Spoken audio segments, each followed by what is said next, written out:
começar a nossa próxima apresentação, que vai ser sobre Crítica Matemática, que é o livro do nosso convidado, Fernando Zalamea, da Universidade da Colômbia. Eu gostaria de agradecer esse maravilhoso evento aqui, aos colegas que participaram e que foram os pilares que permitiram esse evento. Primeiro, ao grande professor Hugo, que sem ele nada disso teria sido possível. Já na nossa segunda edição, chegamos lá. Devemos tudo a você. Queria agradecer ao Ian, ao Matheus. You are talking there, I am not hearing. Ô, Dani, vai ali. Fala pra ele que ele não tá conseguindo ouvir. Agradecer também ao nosso querido Daniel, que também é um dos braços direitos desse evento. E ao Bruno, que está cuidando e ajudando na parte da formatação do site, permitindo a todos que possam obter seu certificado de horas complementares. Então, todos aqueles que estiverem interessados em obter as horas complementares, depois do evento a gente geralmente deixa disponível o QR Code. Vocês usam o QR Code, aí no final do evento vai contabilizar todas as palestras que vocês foram e vai converter nas horas que vocês tiveram presença. Beleza? Então é isso.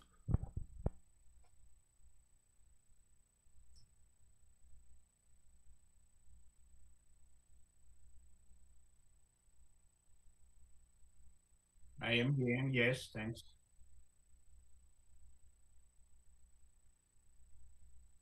Okay. So can I go? Okay, please. Thank you very much then to Professor Hugo Luis Mariano for the invitation and for the organizers. I saw in the program that we have a lot of time, so I will have a presentation at a small pace. In the first part of the presentation, I will do here are the contents of the presentation. The first part of the presentation will be most theoretical. I will try to show how I invented this kind of view of cultural criticism in the last 5 years here in Colombia. And in the second part, after the break, we will see how some examples are working for this construction. So the first part goes until the number 11 is the general organization of what we will call a full shift of mathematical criticism. I will try to show how it comes from cultural criticism, and then we will use some kind of mathematical tools to make some order in that kind of thought. And then I will show how we can exemplify this general idea into a lot of examples, concrete examples from masters of mathematics, also from some field medalists, also some for ordinary mathematicians like us, etc. So the problem begins with a very simple idea, a very simple view. Every kind of knowledge needs criticism, particularly if that kind of knowledge is creative enough. So we know very well art, literature, music, philosophy. For all of these possibilities, we have important critiques which have been constructed around the 20th century particularly. So we have an art criticism, a literary criticism, a musical criticism, a film criticism. These things are very well known today.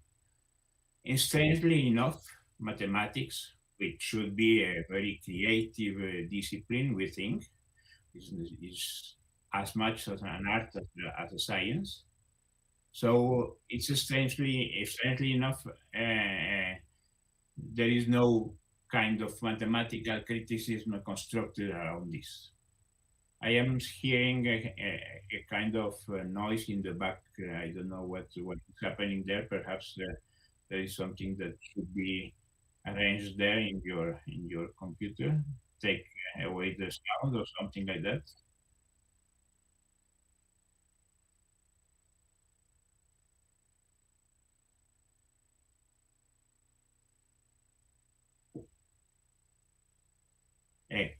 Okay, I think that will be better. Thanks. So this is the situation that you see. It's a very simple question. Strangely enough, it hasn't been addressed with the rigor that it needs. Why? We will talk about that perhaps afterwards in the discussion. I will leave in the second hour enough time to have a discussion and your questions and things like that. But it seems that this kind of task of the mathematical criticism was given either to the mathematician or to the historian of mathematics or to the philosopher of mathematics, but there was no kind of a real critique of mathematics. We will see that in a moment. In general, we have these kind of situations. An important critique of art, an important critique of literature, of music, of film.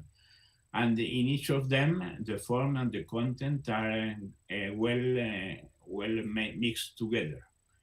I will try to do that with mathematics using geometrical tools.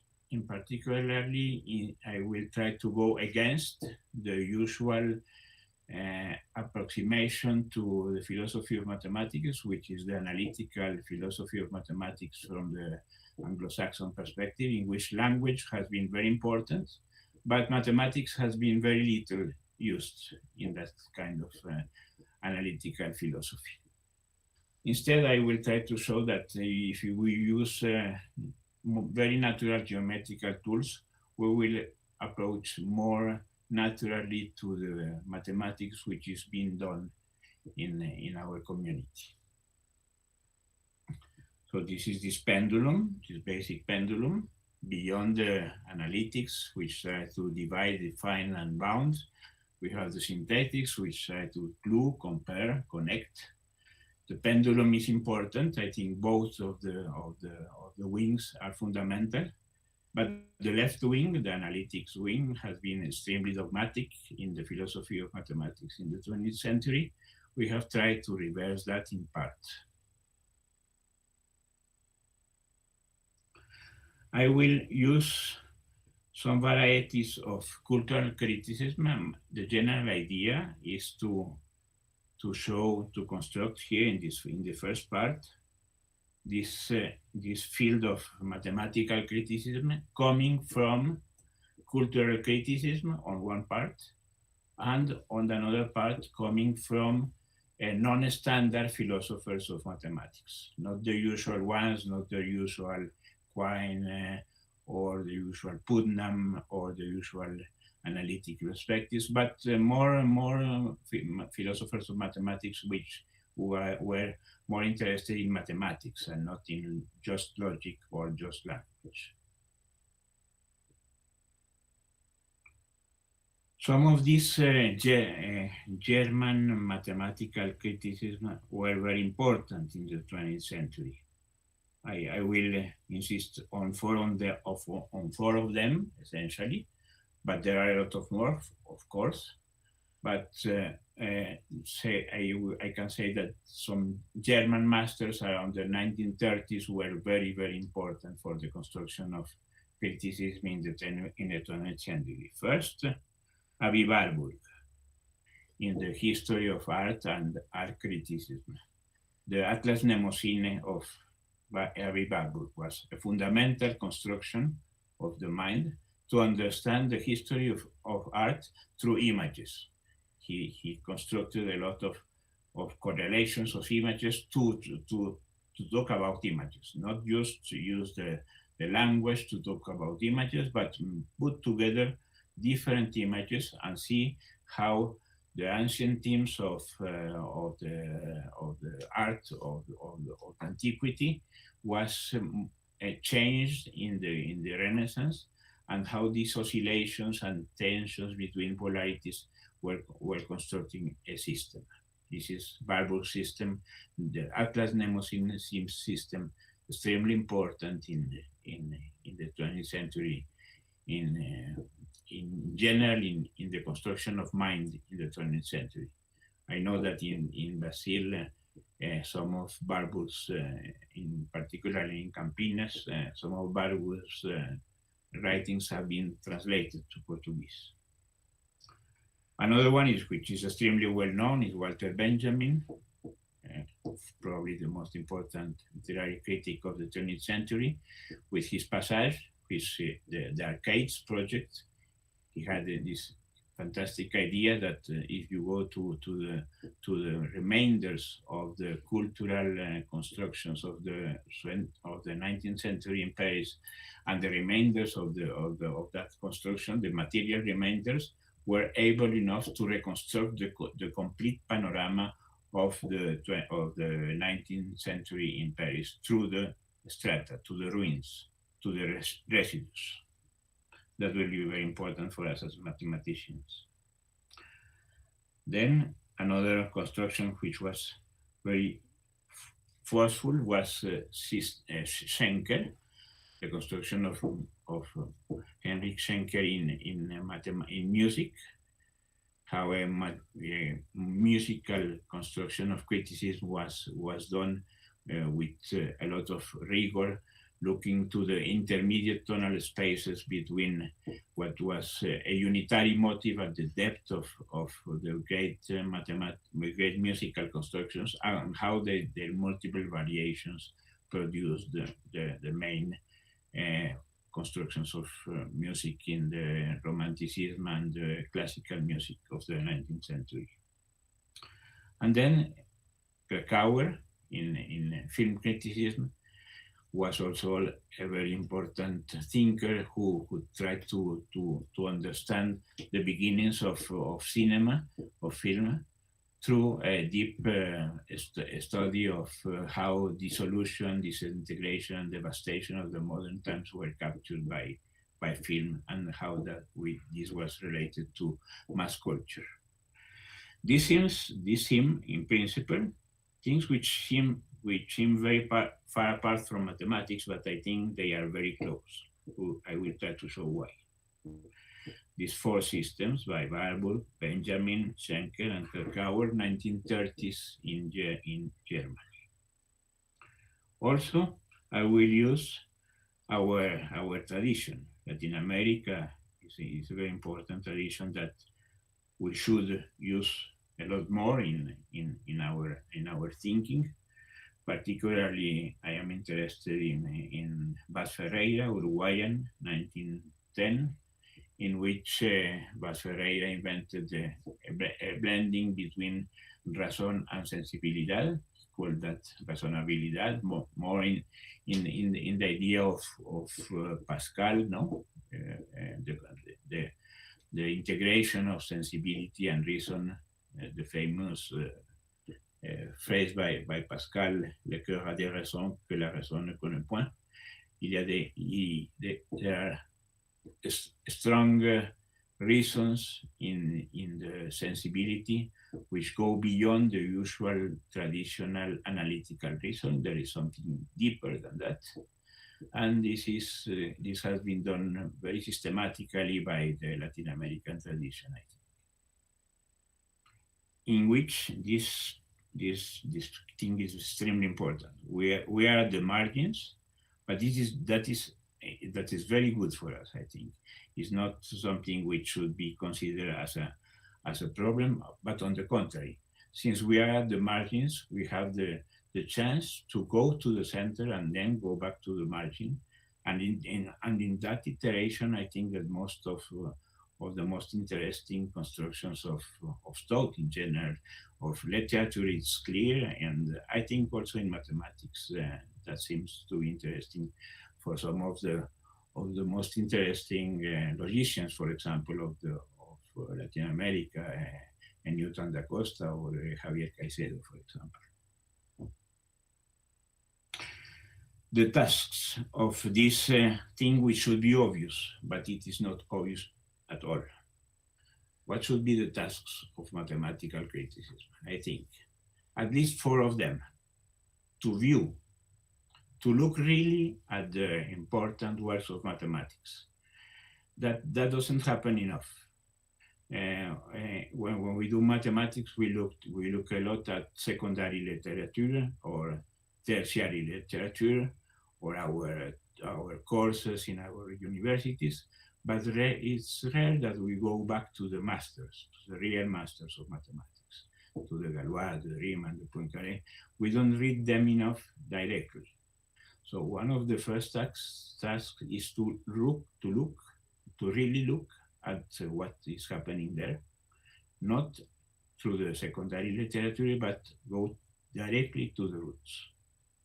Then to describe what is happening there.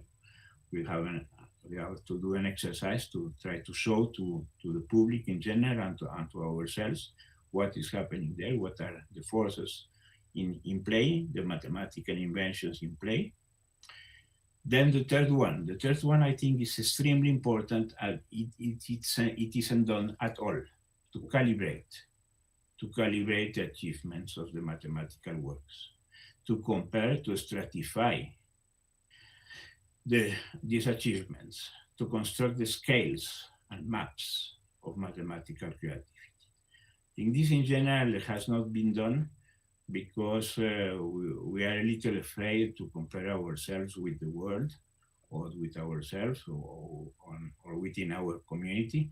But I think there are very, very clear differences in the mathematical invention.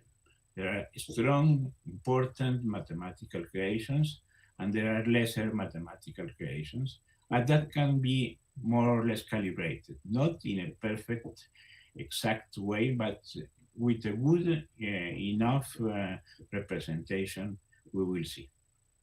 And then with that, to understand what is happening there, to elucidate the richness of mathematical work, why they are important, to reveal the central concepts and techniques.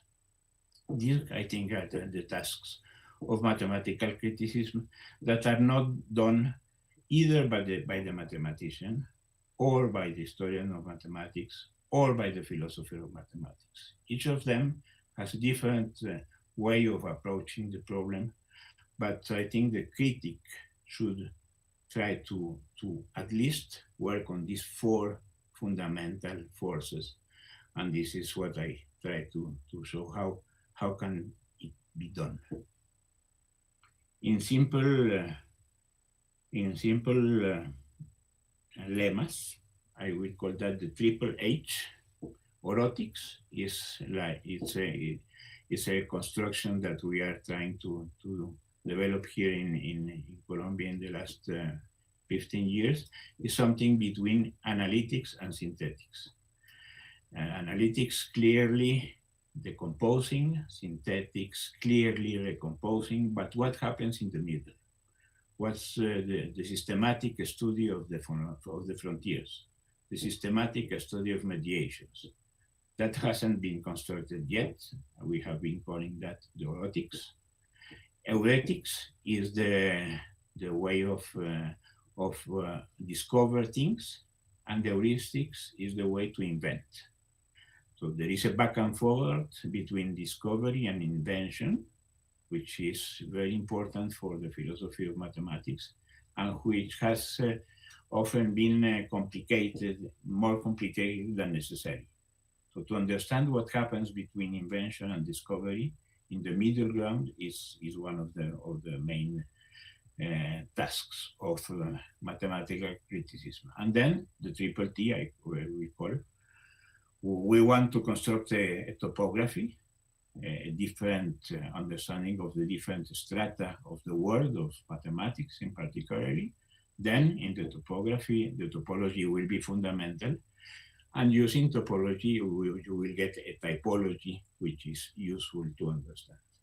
So triple H and triple T, if we do some part of that, we will be doing some part of the work of what mathematical criticism should be doing. So that's the task. How we do that? We will do that, as I mentioned, using first the German Masters of Cultural Criticism. Second, what we may call the non-standard philosophers of mathematics, and then use some geometric tools to put all that together, in particular shifts.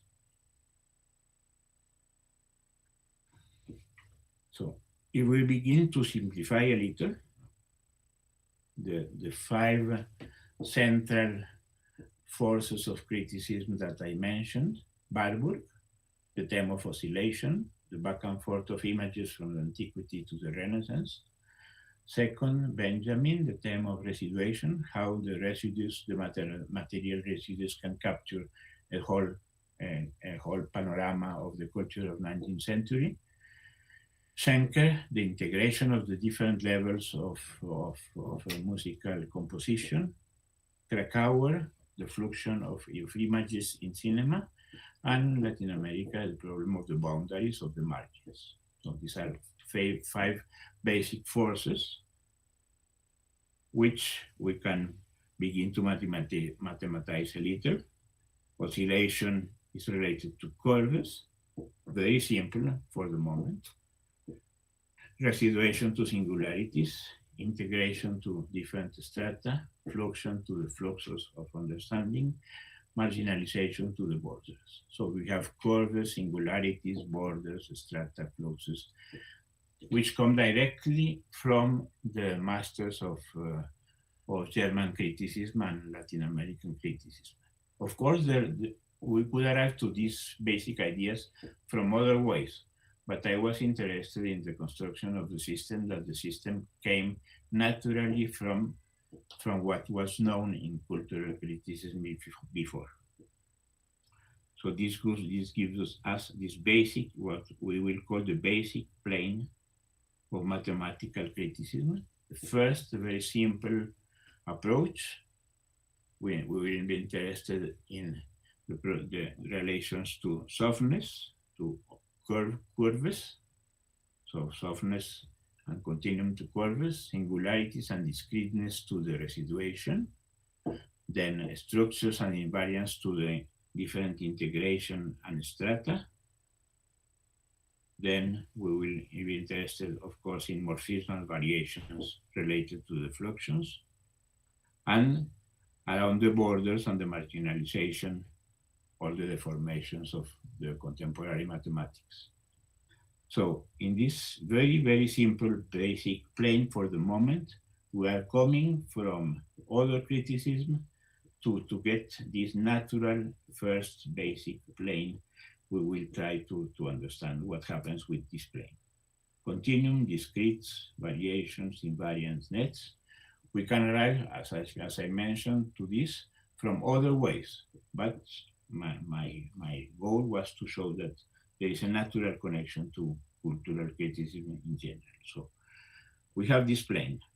And what we will be doing now is to begin to use systematically one of the fundamental constructions of the middle of the 20th century mathematics, which are shifts. I recall you what is a shift. A shift it's a combination of two topological space, one on the bottom and one on the top. A bottom space in which you have some notion of locality, and an upper space in which you have some notion of globality. So you go between the local and the global. The upper space is projected on the basic space, and the basic space is unfolded on the upper spaces.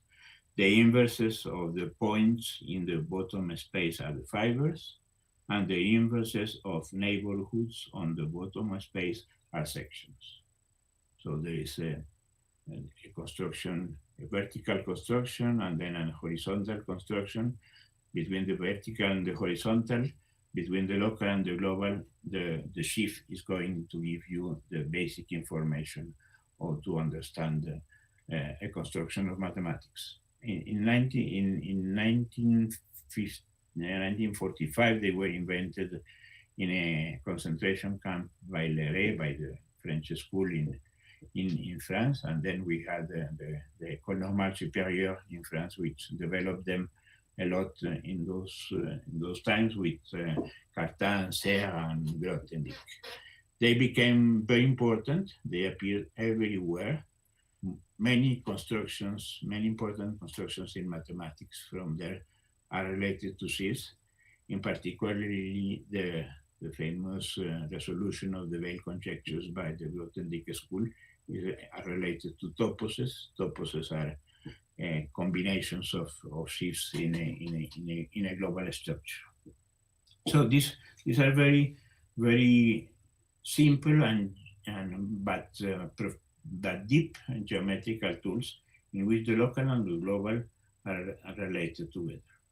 So what I will try to do is to put in the folded base space what we call the basic plane of mathematical criticism, and then begin to fiber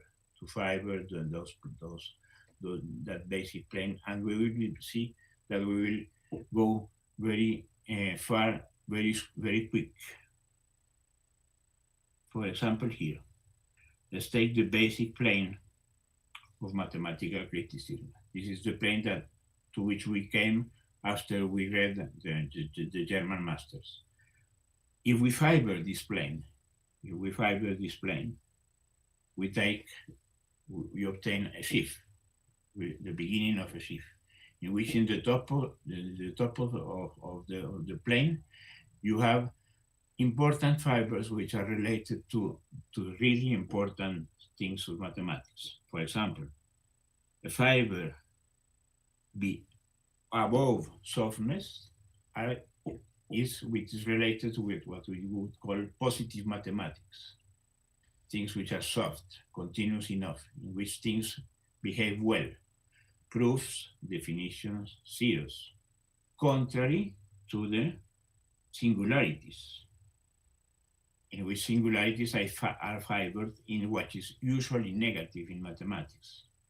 Mistakes, non-definitions, poles. For example, the mistakes are extremely important, we know, in the construction of mathematics, in the invention of mathematics. The creativity of mathematics comes in the lot of times, for example, in the work of Poincaré, particularly importantly there, through mistakes. But mistakes are usually not read enough by other perspectives of mathematical philosophy, particularly the analytic and Anglo-Saxon philosophy does not understand at all the idea of mistake or the idea of a pole, of a meromorphic function. Things like that are completely gone away in those perspectives. And you can continue like that. If you fiber the idea of a structure, then you get the basic structures of mathematics, for example, in the school of Bourbaki, the three model structures for Bourbaki: topology, algebra, and order. And you can continue like that. If you fiber the idea of deformation, then you get quantizations, limits, borders, those so extremely important trends for the mathematical development of the last 50 years. Form, if you fiber form, you get variation, invariances, fixed points. So this is extremely simple for the moment. Beginning of a sheaf gives you enough information that in order to talk about mathematics in a non-trivial way. I would call it trivial way to reduce mathematics either to the problem of number, or either to the problem of sets, or either to the problem of classical logic. This is the usual perspective of the philosophy of mathematics. You talk about sets, numbers, logics, but this is very different. Here you are talking really about mathematics, what's happening in mathematics. And if we begin, these are just a very basic mathematical plane at the bottom. And then you have the first fibers. What will begin to be interesting is when you get sections between the fibers, when you connect the different fibers. And you can see it here. This is the beginning of what we would call a mathematical criticism shift, in which you have the plane at the base, then you have the fibers, and then you begin to try to understand what are some connections between fibers. For example, I put here the section 1 between topology, algebra, and order, and mistakes, non-definition, and pose. The section 1, if you look at the section 1 between the fiber 2A and the fiber 3A, there should be very interesting mathematics related to topology, algebra, and order, and mistakes, non-definition, and pose. A particular example of that is Cauchy, the integral formula of Cauchy, in which you try to understand an holomorphic function at the point in the complex plane. The famous theorem shows that it's completely determined by the topological behavior, that is the fiber 3A, on the boundary of a disk containing the point. But the proof uses the introduction of a pole. That's fundamental in the proof. You go from the holomorphic function Fc to the meromorphic function Fc divided by C minus A. Then you integrate on that boundary, on the boundary of the disk, and then you get the value of the function. So a deep connection between the fiber 2A and 3A corresponds to Cauchy, to the integral theorem of Cauchy. Between the fiber 2A and the fiber 3A, and you have a section which is giving you some interesting things about mathematics which are non-trivial. That's important. Which are not reduced to talk about what is a set or what is the number 2 or things like that, which are not really interesting for the mathematician. Another example, for example, if you here connect the fiber 4A, variation, invariances, fixed points, with the fiber 1A, proof, definitions, and series.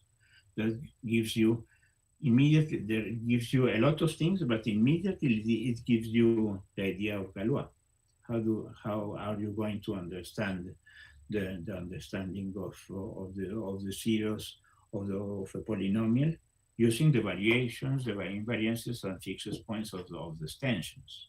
So Galois, for example, is the ambiguity of the Galois group of an algebraic equation, that is the non-trivial variations of the equation, ensures the understanding of the series or fruits of the equation. So a good connection between fiber 1A and 4A, and then you can continue like that.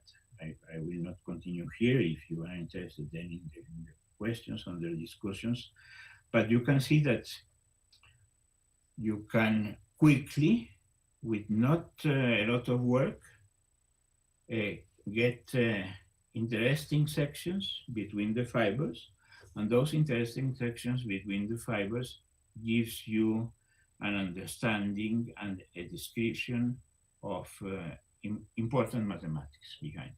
Cauchy, Galois, Riemann-Roch, Poincaré, etc. They can all be understood in this way. That's something which is a little interesting. That's the difference with respect to the usual approaches to the philosophy of mathematics, where these things simply do not appear. They never talk about real mathematics. It's very, very strange that happens, but that happens a lot of time. But that is just the beginning of my construction. So these constructions gives you a basic plane of mathematical criticism, some fibers, and then the beginning of very interesting sections between the fibers. But we can now expand the situation, go beyond that, go beyond the first intuitions that we got from the German masters of cultural criticism, and go to what I would call the non-standard philosophers of mathematics. Some of them extremely interesting here. James Burney Shaw, a fantastic philosopher of mathematics, American, 1915, very, very little known, but he has a beautiful text called Principles of Mathematics, in which he was extremely clever in detecting what was happening in mathematics in that period in a very wide perspective, not just looking at Russell or just looking at Cantor, but he was also able to see what was happening at the same time with Hilbert, with Brouwer, with all the different foundations. He had the cleverness to look at all of them, to really look at them, and to see what were the forces and the drawbacks of each of the perspectives. And he showed in a very fantastic way that each of the foundational perspectives who had their limitations, some kind of predicting what will happen with Gödel 15 years later. James Burney Shaw, very little known, but extremely important, interesting philosopher of mathematics. Hermann Weyl, extremely well known, the great disciple by Hilbert. And then there is a very strong school of mathematics in France, beginning with Poincaré, of course, but then we have in the 20th century figures like Lotman, de Santillo, Châtelet, which are very known outside France, but which produce very important and interesting constructions of mathematics. And then we have other philosophers which are interesting and which are little known, like Javier de Lorenzo in Spain. He has several books on the idea of style in mathematics, which is extremely important, something which we talk very little. Of course, if we talk about literature, the style of the writer will be fundamental. I think that is also true in mathematics. The style of the mathematician is fundamental, but we speak very little about that. The style of Galois, completely different to the style of Riemann, completely different to the style of Poincaré, completely different to the style of Grothendieck. Those styles are very important. Thanks that they have very different styles, they are thinking also in a very different way. So this kind of things are important, I think. And they are related to these concepts that I am putting there in the middle of the second plane of mathematical criticism, second plane. Some of those concepts are form, function, idea, the idea of notion and mixtures in Lotman, the idea of blind points. Mathematics, we need blind points, not just luminosity, but we need obscurity in order to construct mathematics, and the notion of style. So this kind of perspectives enrich our panorama. With this new, then we have these new fibers, the variations of topology, the variations of category theory, the idea of contextual definitions in a holistic perspective related to Poincaré. Very important this part, the negative versus, which will be related very closely to Benjamin, of course, to the residues. And the more positive constructions, which have been like fundamental for the development of mathematics in the 20th century, but which has become like a dogma. We have to be axiomatic and positive in order to produce mathematics. But I think that is only part of the general problem. General problem is much more complex, and it has all of these different fibers in order to be taken care of. So we have new fibers over a second plane, which is the plane produced by the concepts of these non-standard philosophers of mathematics. And we get new sections also. I will not enter in the detail here, but many of the foundational schools can be understood like this.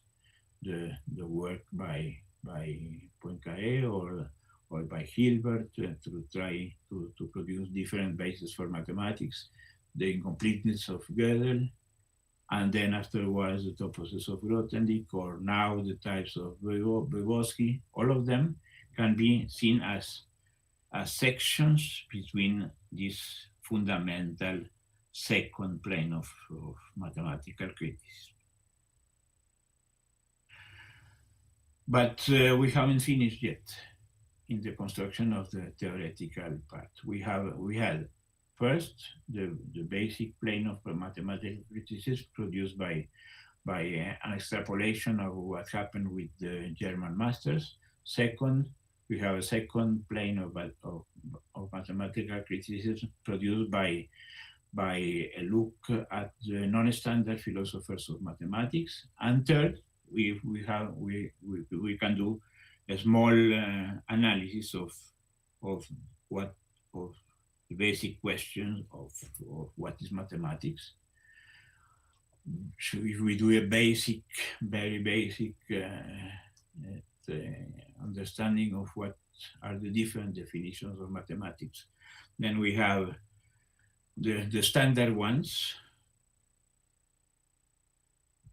The study of mathematics is the exact study of the varieties of space and number, the usual one, the usual construction of mathematics. But there are a lot of other definitions which are interesting. The mediation between the continuous and the discrete, for example, extremely important also. The understanding of the infinite and its generation and the generations. We know that mathematics without infinity reduces to almost nothing. One which I like a lot, the mathematics is the exact study of the borders of negation, etc. The potentialities, the importance of beauty, fundamental in mathematics, the definition of Cela, the greatest logician of the last 50 years. For him, beauty is the driving force in mathematics, or the more Persian understanding of mathematics. We are interested in what happens between the different modalities, etc. We have several definitions of what will be mathematics. If we would try to understand mathematics as a whole, then we should take more or less seriously these different definitions. This gives us what I call a Yoneda understanding of mathematics using category theory. We have all these different morphisms and relationships around mathematics. Most of these different definitions were already taken care in the fibers that I produced at the beginning. Those definitions are already taken in the fibers. I will not go into the details, but at the left you have the fibers that we constructed a little ago, and at the right you have the definitions.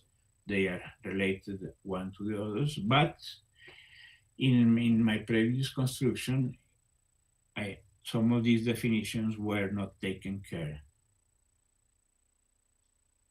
So to complete the picture, we need at least 3 new fibrations.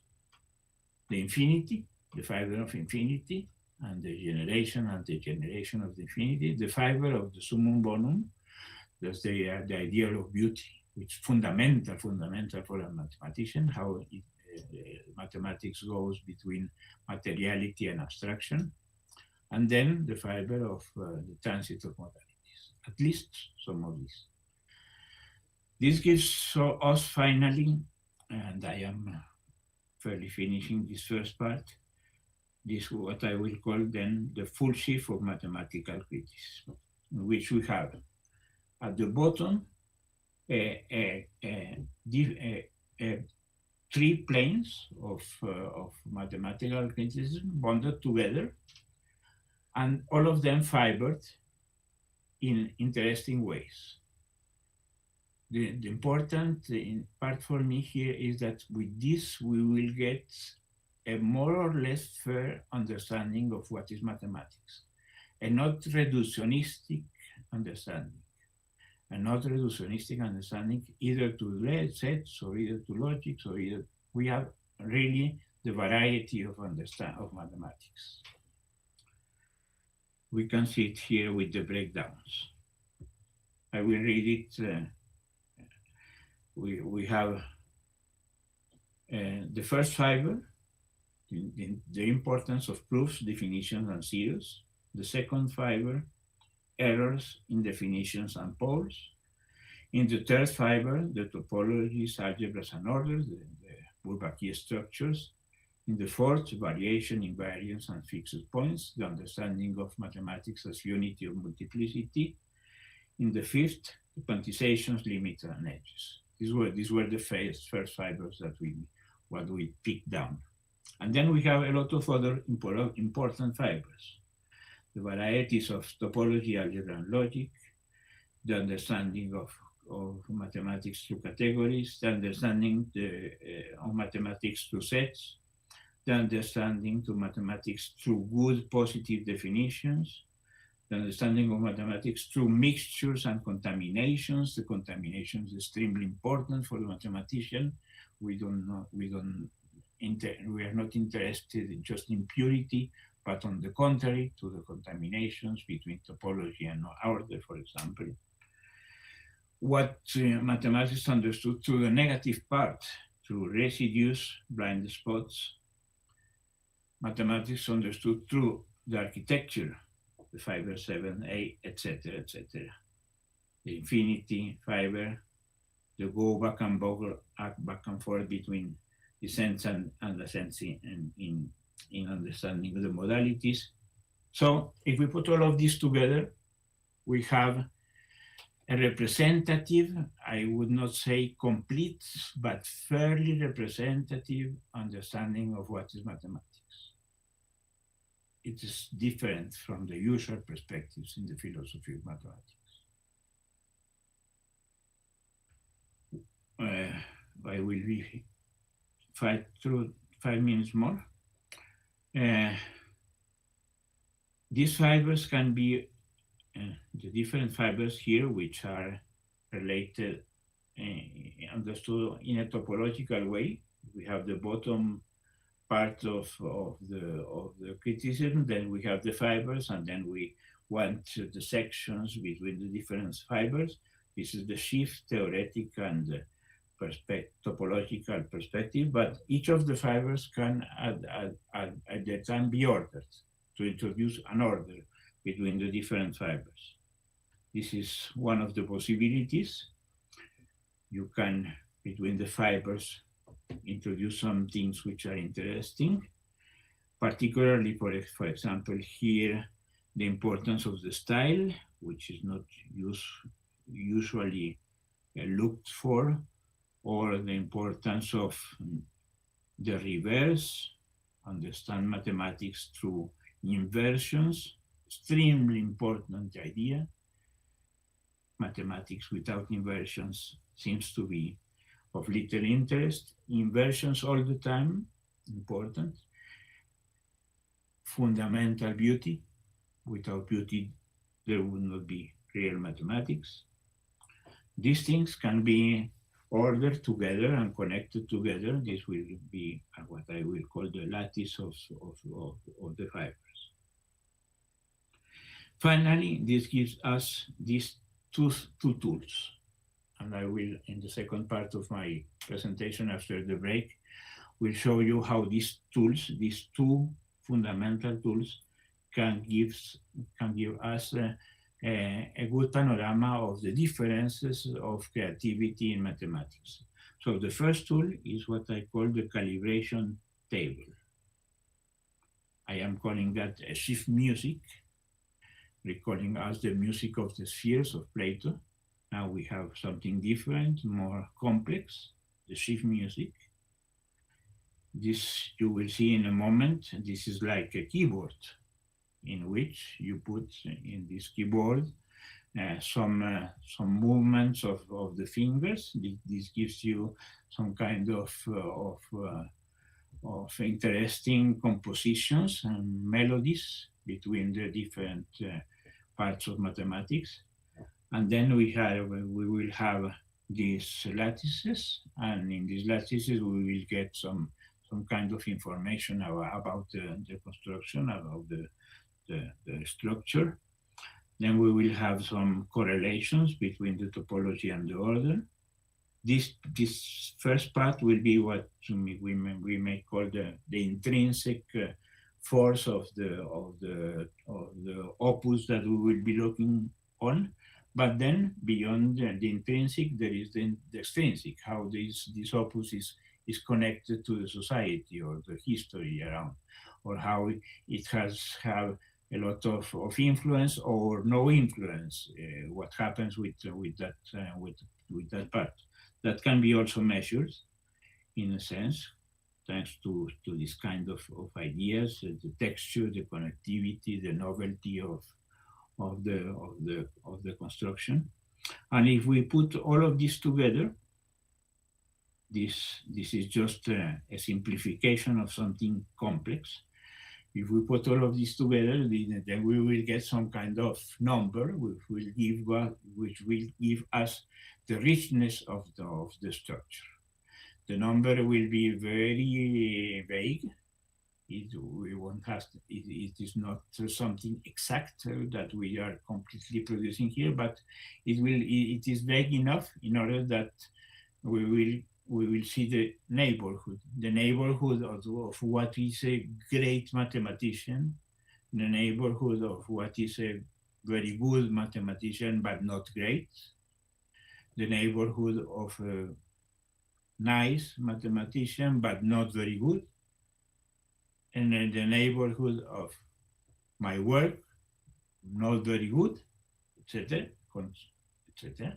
I will try to do some autocritic, which is interesting, where I am situated here in this comparison with respect to the great masters, and you will see that we are very, very far from the masters. That is something which should be obvious.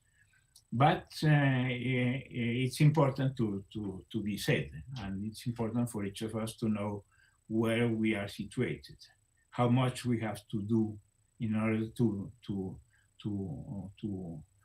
understand better the world. So we'll see that with some examples that will be fun, I think, for you. And with that, we can produce also some calibrations with some diagrams, in which the diagrams will show the difference between what is a very great mathematician or more or less a poor mathematician. We can do that, and I think it's important for us to have that calibration. So we will say that in a moment after the break, and we will have time also. I will spend most half an hour or lesser time in order to do some examples, and then we have some time for your questions and doubts about this. For the moment, I will stay here.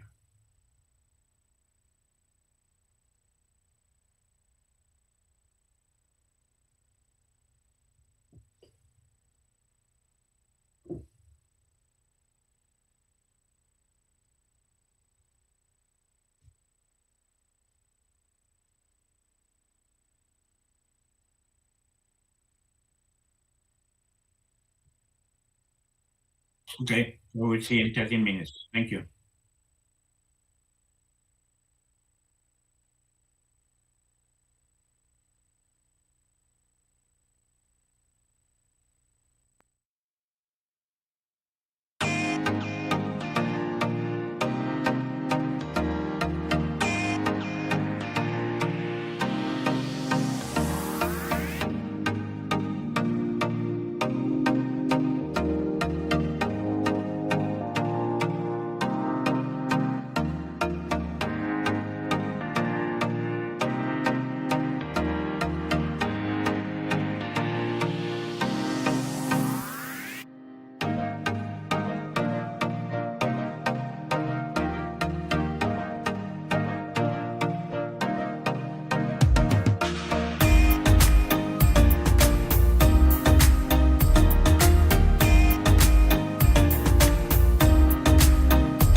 Okay.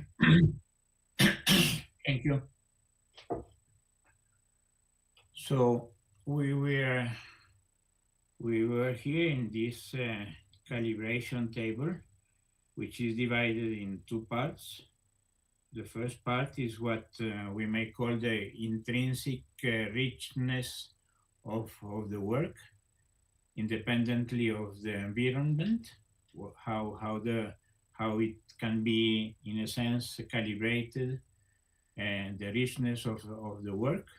And the other part is the extrinsic power of the work, how it has behaved around the community, around history, what it has been his influence in the development of mathematics, etc. So there are two parts of the table which are clearly differentiated here. One thing that I have to insist and recall is that in this part that we can call the sheaf music, this fiber of richness of mathematics, it corresponds to this part, to this full sheaf of mathematical criticism, and you can see clearly that the fibers are very much oriented to what we can call modern and contemporary mathematics.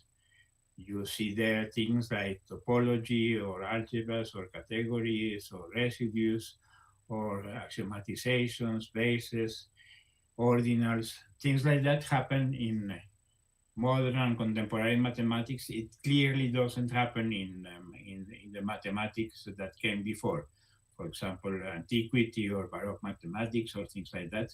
So this system is completely oriented to see what happens with modern and contemporary mathematics. If we would like something similar, we would have to change completely the fibers, okay?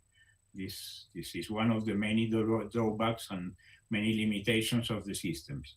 The system is completely oriented to what happens from Galois to today.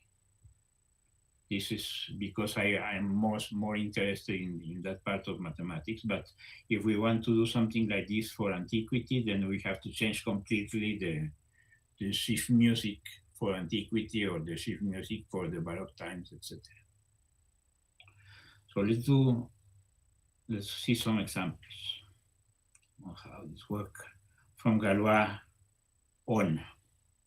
You can see here the calibration tables for Galois and Riemann. We can compare them a little. From the very beginning, you see a clear difference between the sheaf music of Galois, which would be these kind of things, the things that Galois could work in his fantastic mathematics at a very, very young age. He didn't have time to develop things. So there are a lot of voids, natural voids in his mathematics.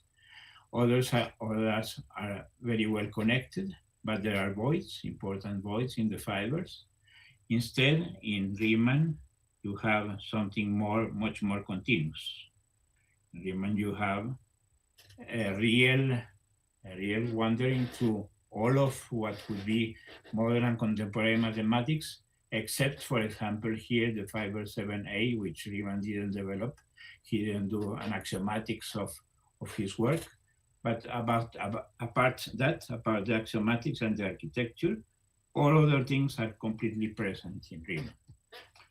But this shows already a clear difference between what would be the sheaf music of Galois, extremely important as opening of modern mathematics, but with the natural voice, which corresponds to having died very extremely too young, at 20 years. Is too young to develop a lot of mathematics, but what he did, we know, is extremely important. So this shows already a difference between two of the greatest mathematicians of the 19th century, which can be clearly pointed out where are the differences between them in the sheaf music. Then you have also differences in the orders of the fibers. You can see here you have some discrete voids in, I will not go into the details for now. If you are interested afterwards, we can look at that. Or in any case, this finishes in a book. I have a book where all of this is completely explained. I will give you that information at the end. But you can see also here some differences between the orders, the lattice orders of Galois, with some voids at left and lesser voids in Riemann at right. These are difference, mathematical difference, which corresponds to these calibration tables are done to the totality of the work, to the complete vision of their work. That takes a good amount of time to do that. I spent a whole semester reading Galois and the whole semester reading Riemann in order to get this kind of final simple approximation in the table. So in the intrinsic perspective, you can see already a difference. Instead, in the extrinsic information here, you have already an enormous influence. You have like perfection in Galois and perfection in Riemann, in the sense that their work has had a lot of influence afterwards. In a sense, one can say that many of the main important mathematics are trying to understand many of the seminal ideas of Galois and the seminal ideas of Riemann, and put together all of them. The small differences, for example, here, the style in Galois didn't have time to develop a lot, or the texture didn't have time. But apart that, they are perfect in the sense that the style and the influence of Riemann has been extremely important. I think that one can say without much doubt that Riemann is the greatest geometer of all time. The inventor of complex varieties, of differential varieties, of all the foundations of geometry from a modern perspective, really important for today. The great Riemann geometer, more than the usual Riemann that we taught in classes. The Riemann integral is not so much interesting, but the geometry of Riemann is really fantastic. If you put all of this together, this gives you what I call the vague numerals, which are outstanding. 95/100 for Riemann.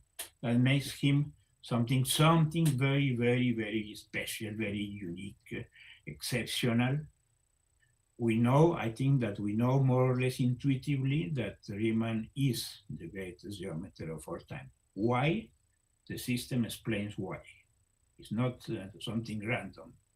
There are very good reasons for that to happen. Instead, if you compare the 95/100 for Riemann with the 84/100 of Galois, that explains also the difference between the two of them, simply because Galois didn't have enough time, and probably because the intuition of Riemann was something completely out of the time of the history. But of course, an 84/100 makes him something very special, we will see, in the context, in the general context of what are the greatest mathematicians of all time, or at least of modern and contemporary mathematics. This is quick comparison between the sheaf music of Galois and the sheaf music of Riemann.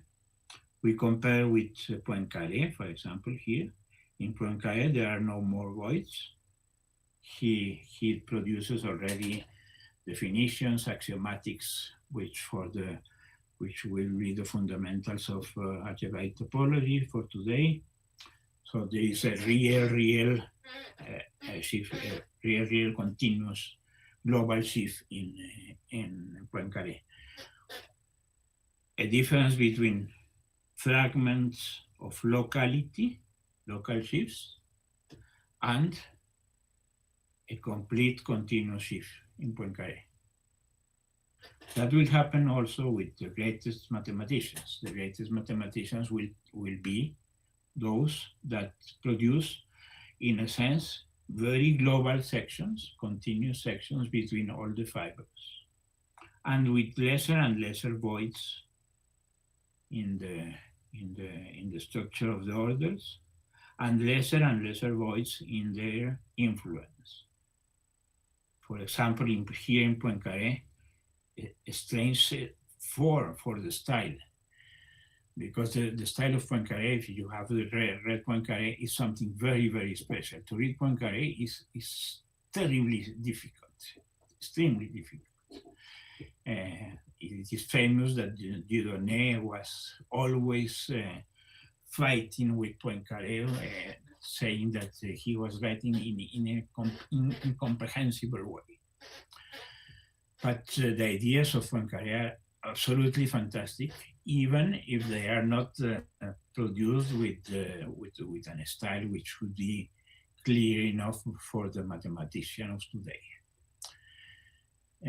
For example, here, only a singularity, the overcoming of Poincaré only puts a 4/5 over Poincaré, because his in a sense, his education was done in an environment which helped him a lot, which is the École Normale Supérieure. He was formed in the best schools of France, contrary to the difficulties that many of the mathematicians encounter in some moments.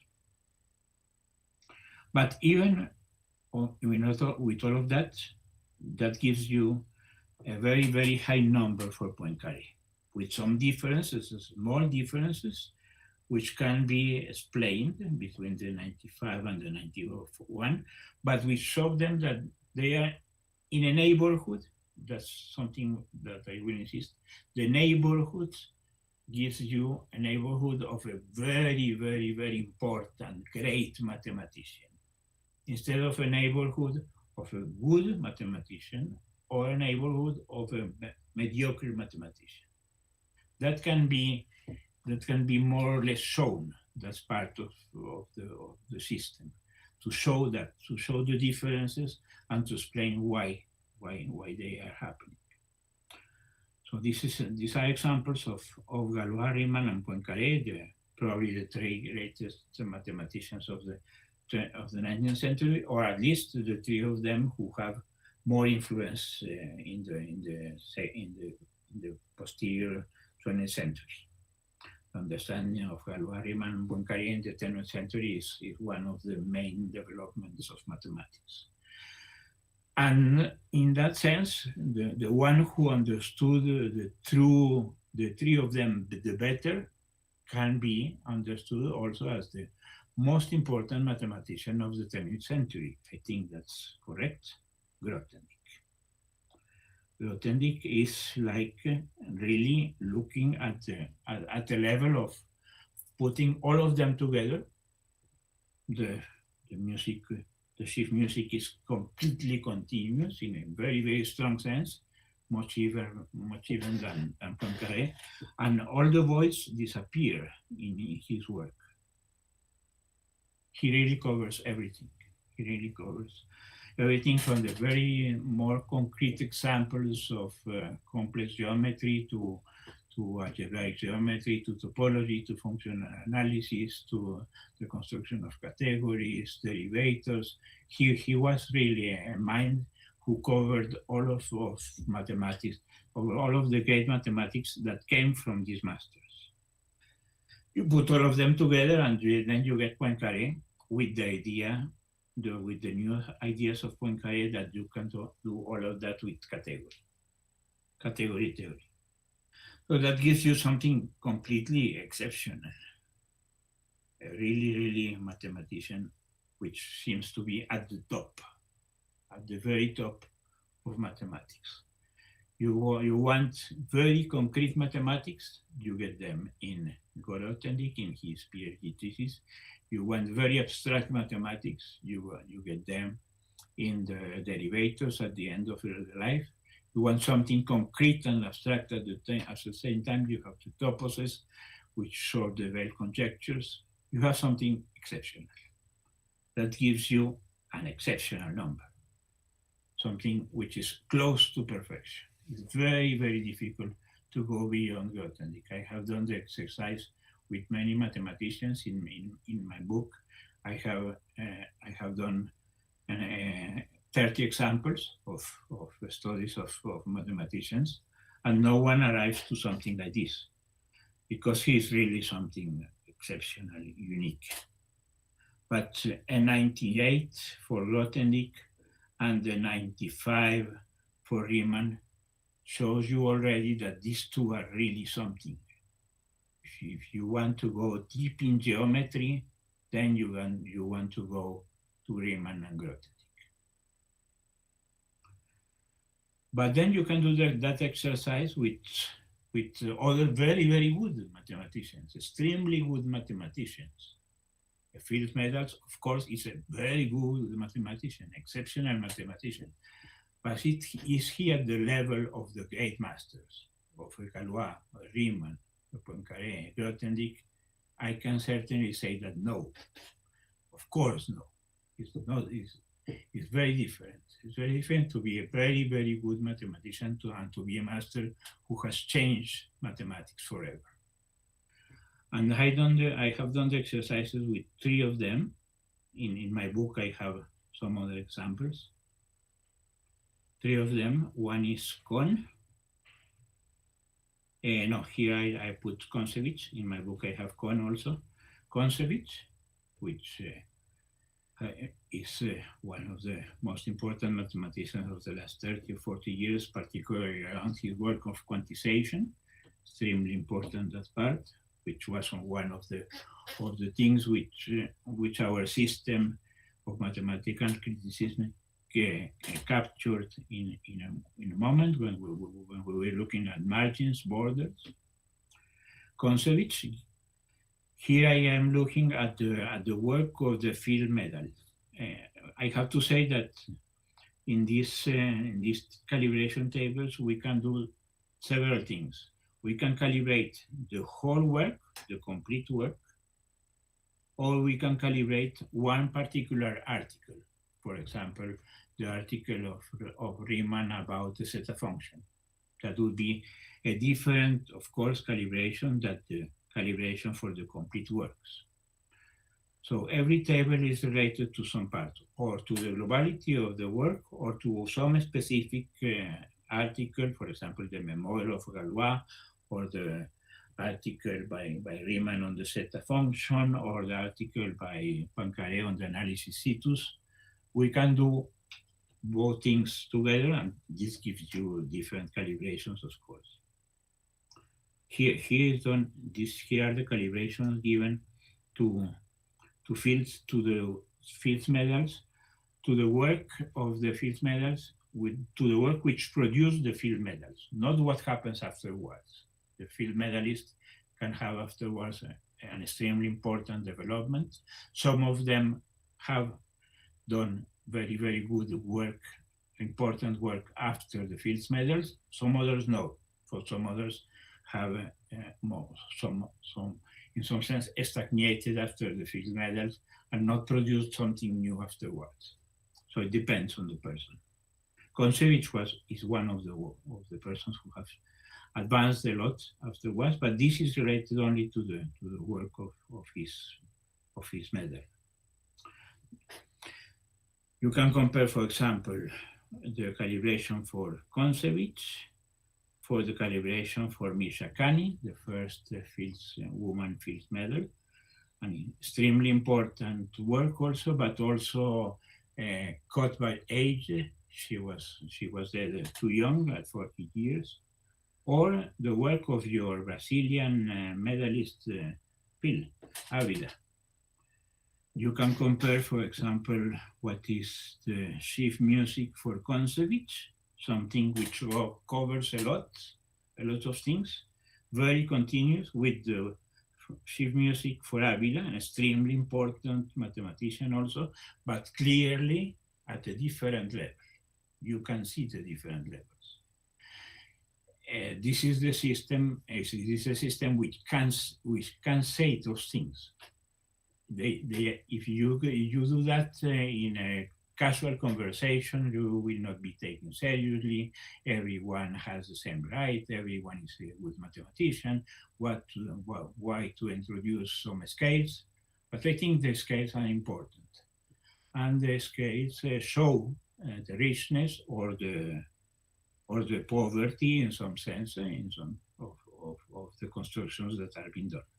So it's very different what has been done by Avila, 73, which is of course a very, very good indicator of very, very good work, but different from Kontsevich, clearly different from Kontsevich.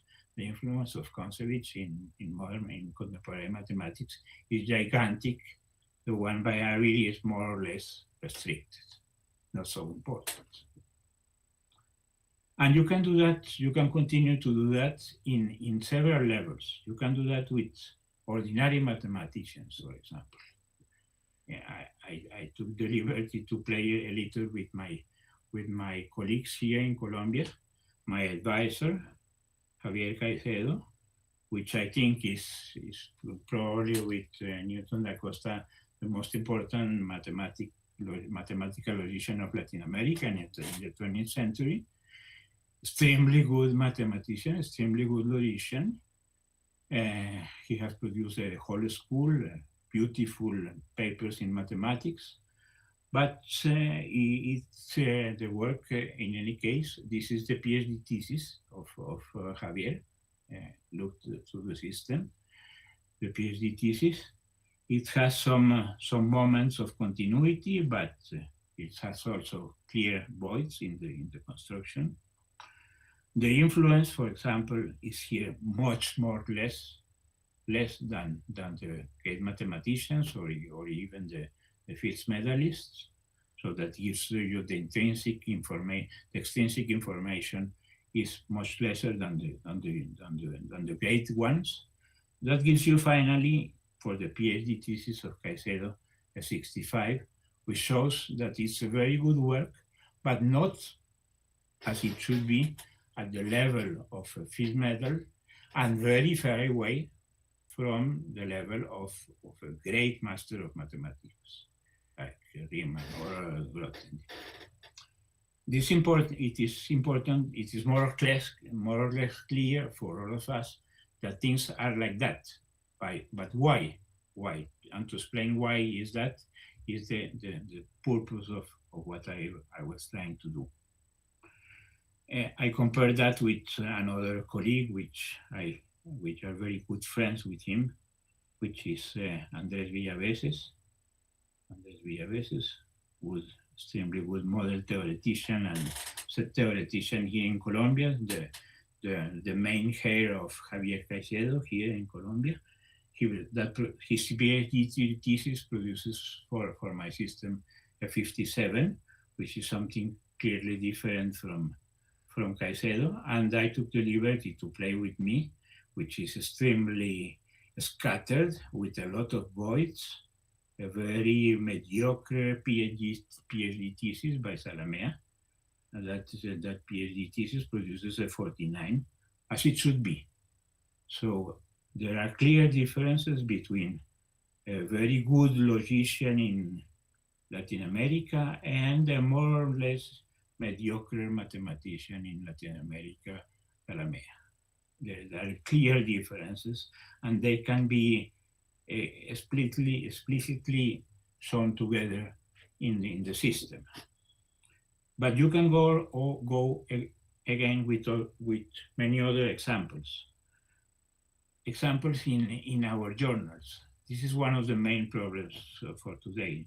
No, that we have to take care of the problem of that in the journals we are publishing anything, and those anythings are really bad in general. in one moment I needed to have some system. I was editor of the Revista Colombiana de Matemáticas, and I had a lot of problems with the journal, with the articles that were arriving to to my journal, and I needed a system also to explain why some of these articles should be rejected, clearly rejected.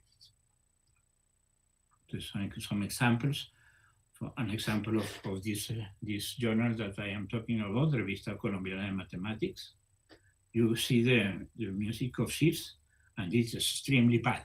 It's very, very horrible music of ships, with a lot of voids everywhere, and with an influence which is almost nothing. I was here very, very generous, putting one. Usually it corresponded to zero. Zero style, zero beauty, zero texture, very bad things were being produced in the journals. This was in my journal, but it hadn't to do with Colombia particularly. I took an example of discrete mathematics, random article, very, very bad, extremely bad. There is nothing there. And the music of ships disappears completely, completely void in the order. There's really nothing except a few calculations. And if you some mathematicians think that if they do a few calculations, that is doing the mathematics. That's not true. That's not true at all. Mathematics is much more complex than doing just the calculations. Or it can happen also in other journals. For example, Advances Mathematics is clearly a good journal, and you can see the differences. In the difference, you can check that the article is an article which has more or less continuity, less voids, more influence. These things can be more or less clearly shown.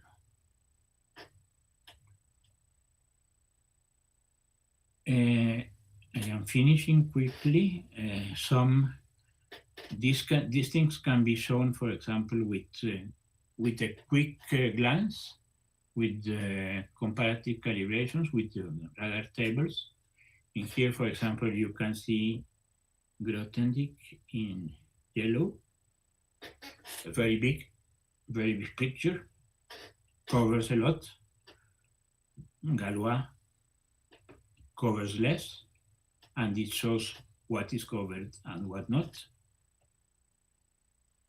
Also here, for example, in some PhD thesis, from the thesis of Shelah, the greatest mathematical logician of the last 50 years, a gigantic thesis compared with much smaller theses in decreasing order,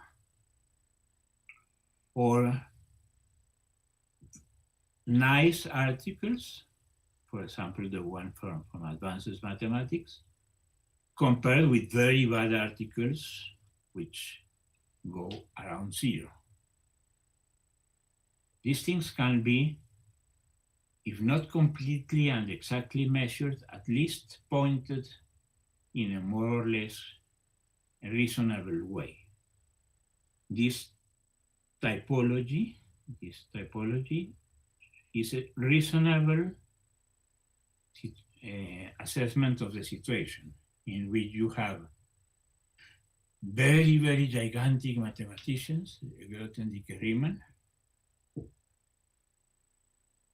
or lesser mathematicians, or lesser mathematicians. For example, my PhD thesis in a 49 at the bottom part of the table, but there are even things which are worse. These articles in which nothing happens at all. So finally, I am interested in the neighborhoods. The neighborhood of the great mathematicians, Grothendieck, Riemann, Poincaré, Gödel, great mathematicians. the neighborhood of very good mathematicians, but not the great. The neighborhood of good, but not very good mathematicians. And the neighborhood of mediocre mathematicians. And finally, the neighborhood of very bad mathematicians that shouldn't be able to be published. They should be completely out of journals. A final synthesis. This was the desire to look at real mathematics, vision of the real mathematics, to describe the work, then to calibrate this producing the vague numerals. The table is a very synthetic and very vague idea of what is behind, but the relative index is correct. Even if it is not exact, the relativization is correct. You will never be able to put in the same neighborhood Galois with Ávila, for example, or Grothendieck with Caicedo. No, they are clearly different neighborhoods which should be understood.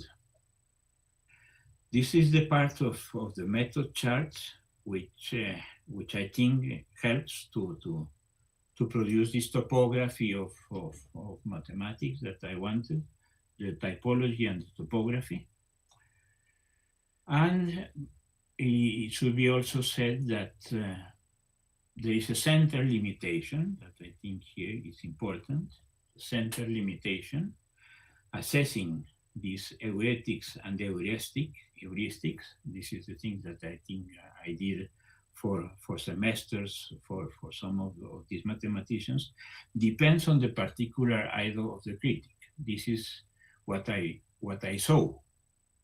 I tried to be as fair as possible and to have enough tools in order that the subjectivity tried to disappear, but it doesn't. It's impossible to make it disappear completely. And in part, that's the interesting part of the critic. He sees or she sees the things in his particular way. So there is something to be studied clearly here, which I call the erotics, the frontiers between the different perspectives of the critic and the different approximations of the discovery and the invention.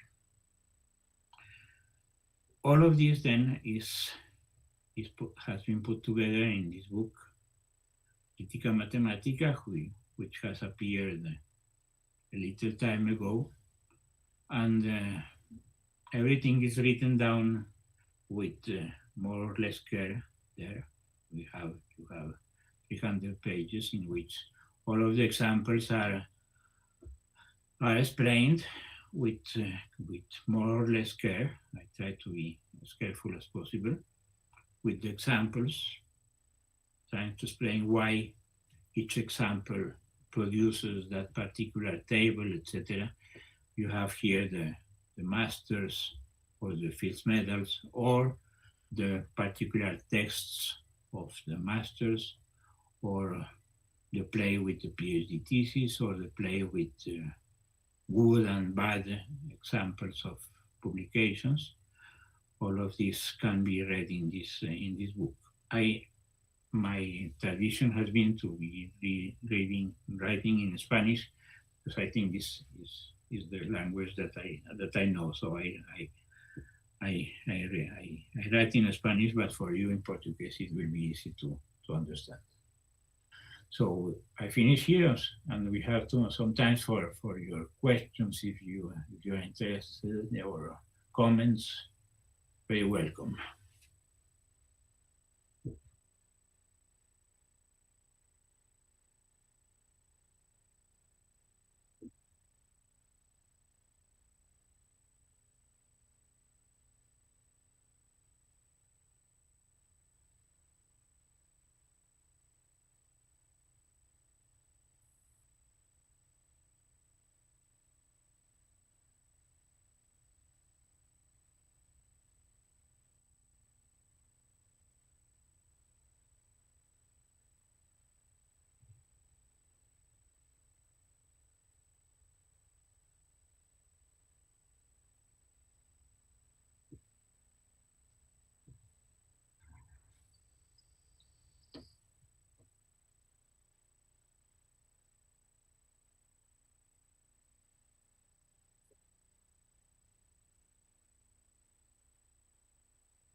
I am sorry, the audio is not very well. I tried to understand something. You're saying that if you can measure that, measure in a sense, in what sense? In the sense of introducing a measure, or?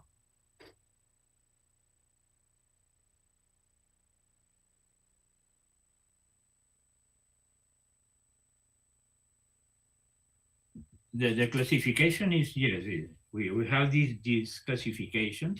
This is the final classification, final typology, and this classification comes from understanding the difference in these different calibration tables. Okay, that's the classification.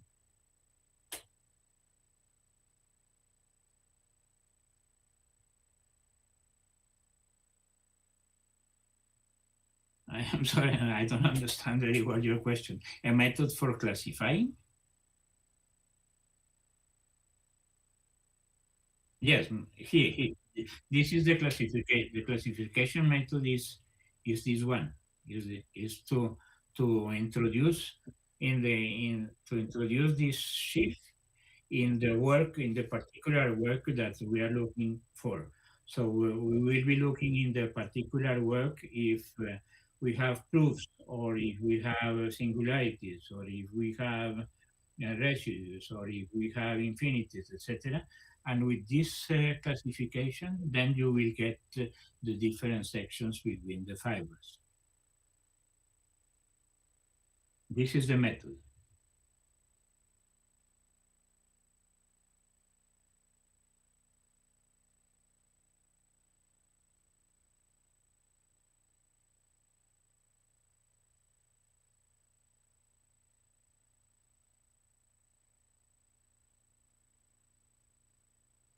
I think I try to understand your idea. You are saying that we want to construct like a mathematics of this, or what are you? Yeah. No,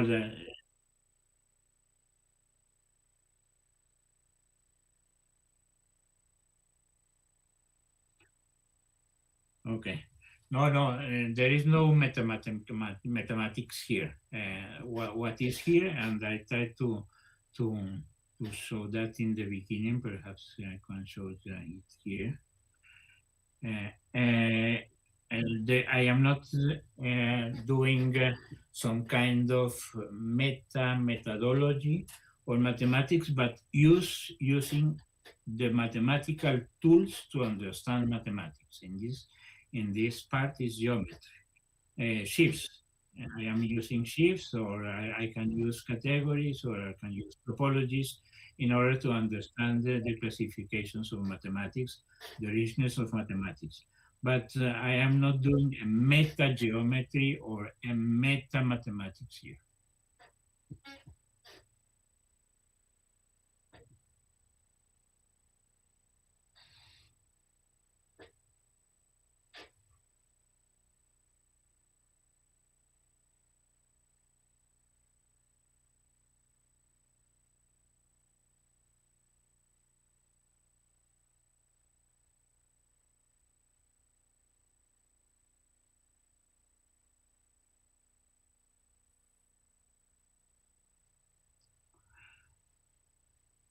Okay, Vygotsky appeared here in one of the sections here.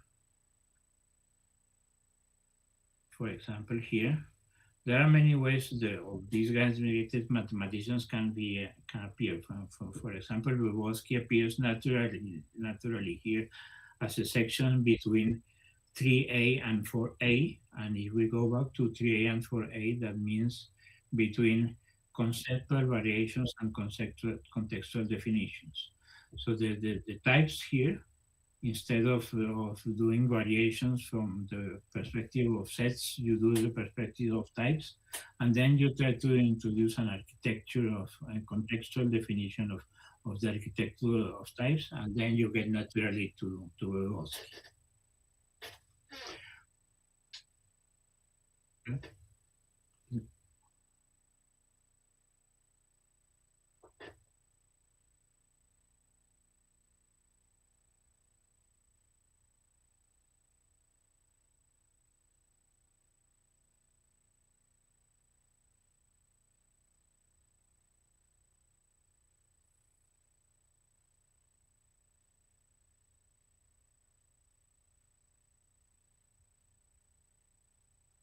It's very difficult to hear what you were talking perhaps about the field of one element.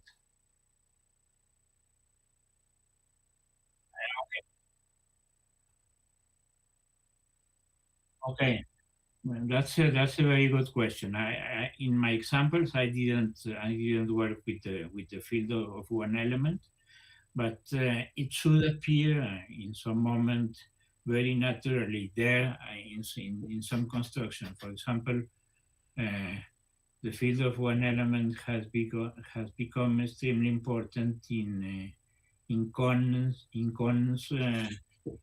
construction of his arithmetic topos, which he's trying to use to prove the Riemann hypothesis. So there are very important mathematics which are related to the field of one element.